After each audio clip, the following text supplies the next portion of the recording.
Because I don't know how you choose a goalkeeper. Based on performance or based on my clean sheet or based on what, you know? Because for me, we see Pochaine, he's not a bad keeper.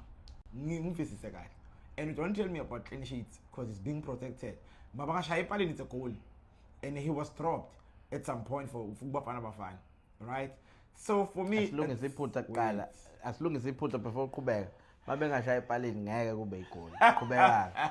But the finance long as he put previous goalkeeper of the season with 10 clean sheets. Yeah, but you see, at you the see, previous you see, game, you see. no, If you're talking stats, I mean, I'll tell you what there it's not a stats. Wait. It's a recognition. Wait. In the games that he plays, in the number of saves he made, compared to him, for example, Usazo Kulumanga, no Peterson. That's Peterson is a better stat than him. Just clean sheets. So you can't say based on clean sheet, then he's a good goalkeeper. That's what I don't agree with. But let's move along. Him going to the World Cup.